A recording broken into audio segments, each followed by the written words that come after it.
Dargaggeessi asirratti argaa jirtan kun immoo hattuu ta'uun isaatiin kan beekame magaalaa Finfinneetti. Galgala kana immoo to'annoo poolisii jala ooluun isaatis dhagahameeti jira. Dargaggeessi kun immoo yeroo hedduudhaafis ergaaniif hannaanee beekameen telefoona hatuudhaan boolla keessatti awwaalee wayita inni baasaa jiru mul'ate. Kanaanis immoo hashiisha garaagaraa walitti qabee iddoo tokkotti osooniif awwaalaa jiru poolisiin magaalaa Finfinnee haala kanaatiin to'annoo seeraa jala oolche. Namoonni akkanaa kanneen hedduudhaan jiraatan ta'ullee garuutu immoo namni akka nama kanaatiis hin jiru jechuun mul'isanii jiran. Garuu immoo inni yeroo jalqaba duraatiifis hattuu osoo hin fakkaatin nama miskiina fakkaachuun osooniif qashina garaagaraa guuraadaa jiru qabamuun isaatis dhagahame. Kanaanis telefoona namoota garaagaraatirraa hatuudhaan kanneen humnaan irraa fuudhe mara ifa harkatti ergaanii fi galcheen booda boolla hashiisheetti galchu takkaa'uu dildila jalatti geessee wayita inni awwaaletti. Kanaanis achi jalatti hogguu hundaa'uu dhaqee achi baafachuun gurgurachaa ture jechuun poolisiin magaalaa Finfinnee beeksiseeti jira. Garuu immoo namni kun telefoonan haala kanaatiin hataman hedduu keessattis hattuu ajaa'ibaa ta'uudhaan beekumtiin ajaa'ibaatiin isa biratti mul'ata. Garuu dargaggeessi kun biyyoota garaagaraatirraa hattuun kan argamanis lee ta'us garuu taateen hattuun kun Itoophiyaa keessatti hojjete keessaafuu magaalaa Finfinneetti hojjete taatee addaati jedhan. Namni kun immoo nama miskiina homaa takka hin qabneef miskiina hamaa fakkaachuun carraa isaa akka nama miskiinaa godhachuudhaan telefoona garaagaraa hatee fi wantoota meeshaa adda addaa awwaaluudhaan achi keessattis to'annoo seeraa jala oole. Poolisiin magaalaa Finfinnee yeroo adda addaatti wanta akkanaa barbaadanii kanneen to'annoo jala oolchaa turan. Garuutu immoo kanarraa kun immoo waan ajaa'ibsiisaa ta'eetis mul'ateeti jira.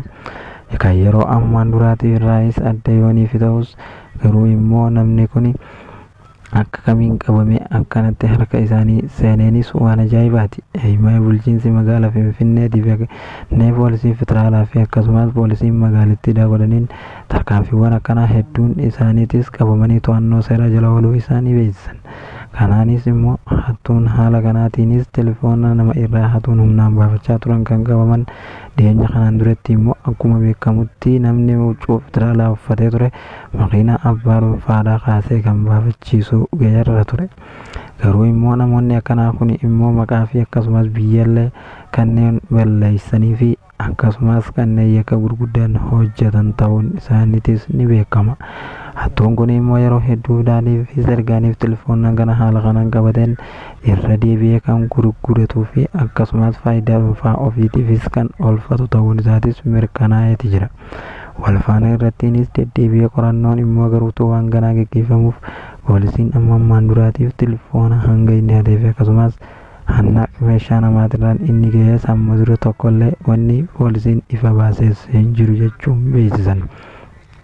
Garuutu immoo namni kun nama miskiina haala fakkaatuun akka kamiin immoo akkanatti hanna isaa sana itti fufee waan ajaa'ibaati ture. Magaalota gurguddoo Oromiyaadhaa fi Itoophiyaadhaa kanneen adda addaa keessatti hattuun kan argaman ta'ullee kun immoo hattuun hattuulee kaan irraayis adda ta'ee seenaa ajaa'ibsiisoo ta'een gadi ba'eetis hawaasa biratti illee mul'ateeti jira. Garuutu immoo namoonni haala kanaatiin waan nama hatanii callisanii itti fayyadamaa turan hedduunis kan jiranillee ta'us kun immoo garuu waan takka hin eegaminii fi waan hin shakkaminii ni mul'ate. Poolisiin magaalattiidhaa immoo milluudhaa fi deemicha isaa akkasumas iddoo inni keessa jiraatuu fi yeroo inni keessaa ba'uuf yeroo inni deemu hunda eeguudhaan qabanii to'annoo seeraa jalas oolchan. Dargaggeessi kun immoo garuu inni hanna isaa sana keessa irrattis osoonii fi inni hin qabamajee hoggaa takkaafillee hin shakkin to'annoo seeraa jalaas ooleeti jira. Dargaggeessi kun taatee namoonni hedduun hin hojjetiniin telefoona hatuudhaan qabamee isaa beeku.